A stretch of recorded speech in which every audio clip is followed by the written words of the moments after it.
I was born in New York City, in fact, out on the island in Far Rockaway, New York, and it was March the 2nd, 1922.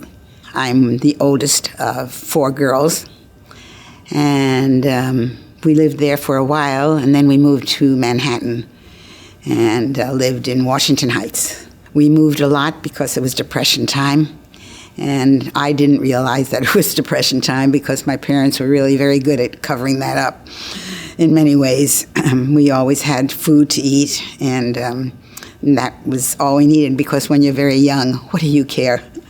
As long as we had a mother and a father and sisters and a home, I felt comfortable with my childhood. I was part of the United States Navy. I belonged to the WAVES, which is Women Accepted for Voluntary Emergency Services. I came across an article that said, women are now going to be able to join the service. So if you would like to join the Navy, we are starting this Women Accepted for Volunteer Emergency Services. Please come down to Canal Street. Well, I wasn't very far from Canal Street, so I just got up, didn't even finish my lunch, and said, I'm going down to Canal Street. Down I went and joined the Navy. And my parents were really very pleased. They didn't object to it at all. I did join, and in 1942, I remember my parents taking me to Hoboken, New Jersey, to get on a troop train there. And off I went with a bunch of women, 75 women, in fact, were the first group of women to leave New York City we went to Stillwater, Oklahoma. Well, I had to look on the map to see where Oklahoma even was. I enjoyed my work. I was a secretary. I did secretarial work, clerk work, and my job was to get men ready to go to, I would prepare them to leave for war, which was a very sad part of my job, because I hated to see these young boys. They were only 18, 17, 19 years old, and I would say goodbye to them, wondering whether I would ever see them again. And so from 42 to 45, many, many of our boys were gone. They never came back, including many of my own boyfriends. So it was not a happy time, really. But it was one that I felt I needed to do that. My parents did teach me about equality and caring for other people in every way that they could model that for me, and they did. One thing that did happen that stands out and I think made a difference in why I am the way I am, why I do what I do, and how I feel the way I feel. And it's because one day the janitor of the apartment building that we lived in, it was who my mother would see once in a while walking, cleaning up or doing something, and they were friends. And one day he looked very downtrodden, and my mother said, well, his wife's mother died, and she has to go to Alabama to go to the funeral, and they only have money for the 2 of them to go down, and there's nobody to take care of the 2 little girls. The man he said, I don't know what I'm going to do with the little girls. And my mother said, what do you mean you don't know what to do with the little girls? I'll take care of those 2 little girls for you. So my mother took care of the 2 little girls for the few days, and he wasn't gone long. And the people in the apartment building were not very nice to my mother for doing that. Why did you take care of those 2 little girls, those 2 little black girls? Blah, blah, blah, blah, blah, to my mother. And my mother just didn't pay any attention to them. She said, they're 2 little girls. That was it. And that made such an impression on me. I was then old enough to realize things like that. I could understand that. I wasn't a child anymore. And that left me forever realizing the importance of equality. And that was the best lesson I ever got from them. And it was a lasting impression. I got to know about Martin Luther King. After we moved from Kirkwood, Missouri to the Chicago area, I became more aware of what was going on in the Chicago area particularly. I remember one night getting in my car and going out to this church and listening to some people talk about Martin Luther King and how important he was to us. And that was 1960. 60 or 61 when we had moved. So by 1968, I was well into what was going on with Martin Luther King and the whole movement. His whole message was to love one another, to recognize one another for who they were. It wasn't hard for me to understand Dr. Martin Luther King at all.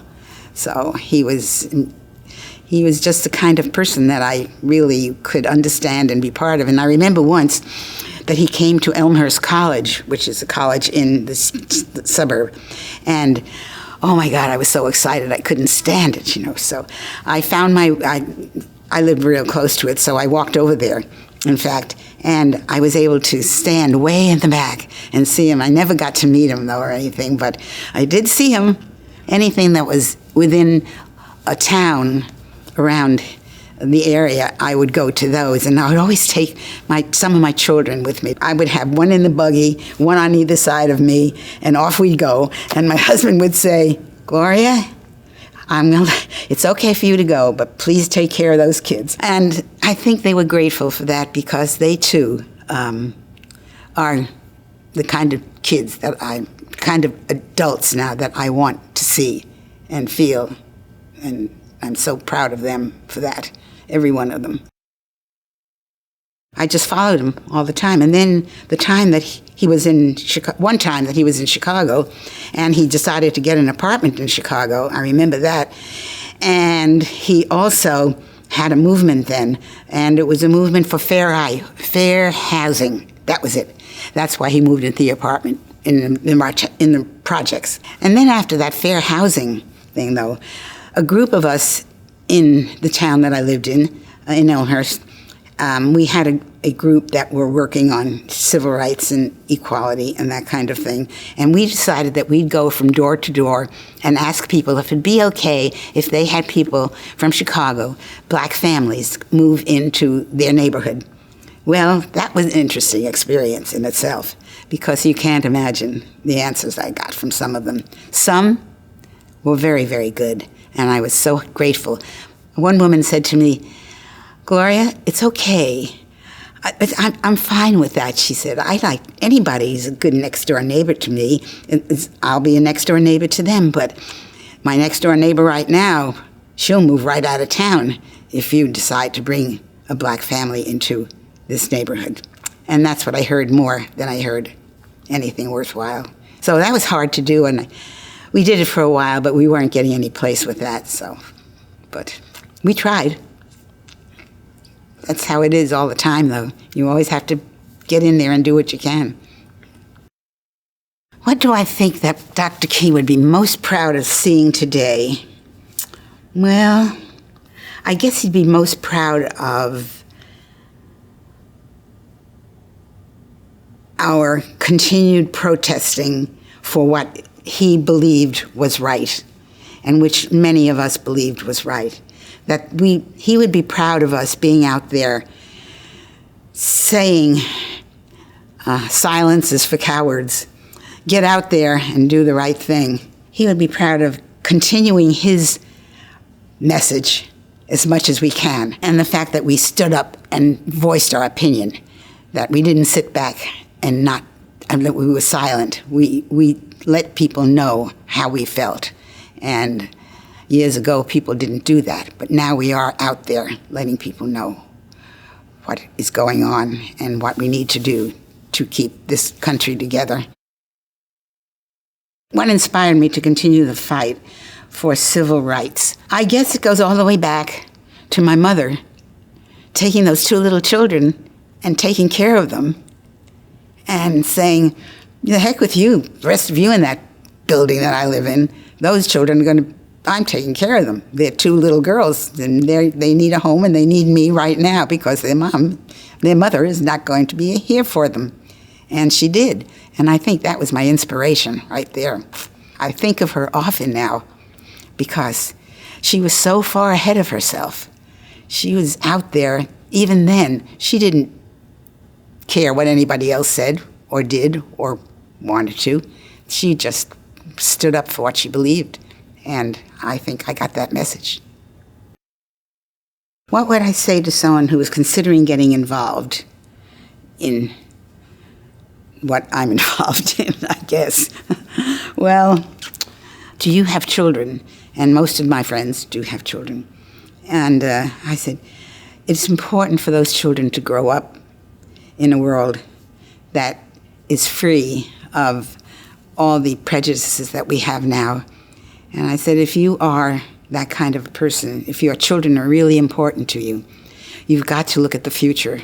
You've got to look at what the world is going to be for them. If you could do that, if you could just look ahead and at how it was for you growing up and what you want your children to be when they grow up into adulthood, I said, you've got to get involved in something. I said, something you don't have to start off just jumping into something maybe as much as I do. I said, but just come with me once to a meeting or a protest, and I'll take you by the hand and we'll work together. I said, because that's what it's all about, is being one for the other. We have to.